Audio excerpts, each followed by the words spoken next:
Hey everyone, Kirsty and Steve here. Thanks for joining us at Financial Freedom for Gen X. Today we are discussing a very interesting topic, the origins of money. We decided to look into where it all started as part of our journey of learning as much as we can about different ways to reach our goal of financial freedom and get out of the rat race.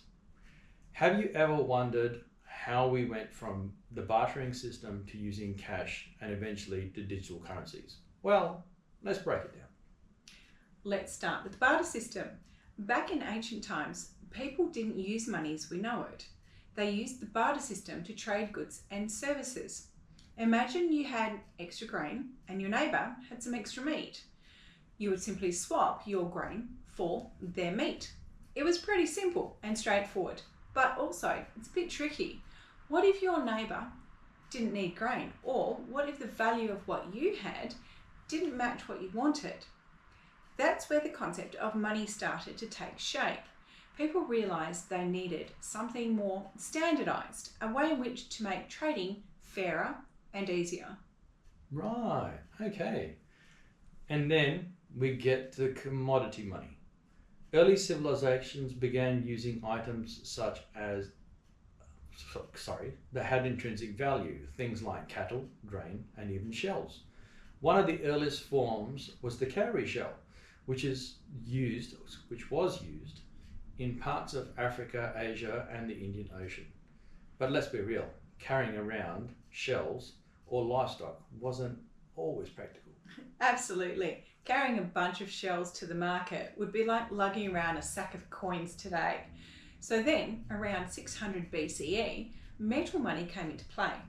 The first metal coins appeared in Lydia, which is now known as Turkey. These coins were made of electrum, it's a natural alloy of gold and silver, and were stamped with symbols to indicate their value. Metal coins had several advantages. They were durable, divisible, and widely accepted. Soon, other civilizations like the Greeks, Romans, and the Chinese started minting their own coins.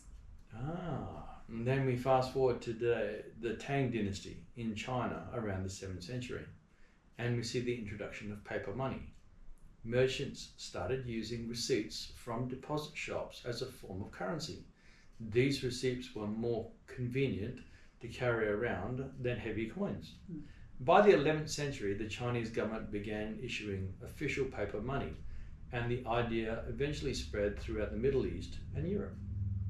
So, with the trade expanding globally, countries needed a way to stabilise and standardise their currencies. So here enters the gold standard in the 19th century, where a country's currency was directly linked to a specific amount of gold. This system helped build trust and facilitate international trade. But it also has its downsides, especially during economic crises when the supply of gold couldn't keep up with the demand for money. So, in the 20th century, most countries moved away from the gold standard to what we call fiat money, currency that has value because the government says it does. This allowed for greater flexibility in monetary policy, but also required strong institutions to maintain trust. That brings us to today, where we're seeing another revolution with digital and cryptocurrencies like Bitcoin.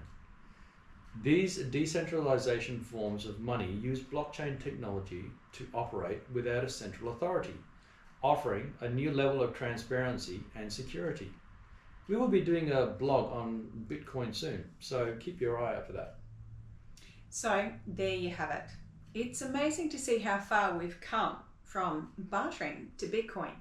The evolution of money reflects our ongoing quest for a reliable and efficient means for exchange. Each stage brought about new innovations and challenges, shaping the way we trade and interact economically. Well, thanks for joining us on the journey through the history of money. If you enjoyed this discussion and found it informative, please don't forget to like our page, subscribe to our YouTube channel, and hit the bell icon to be notified of any new content. Oh yes. And please let us know in the comments below if you have any thoughts of how money will evolve next. So, see you next time, and remember, life is always good because we have red wine and Tim Tams. Cheers! Cheers!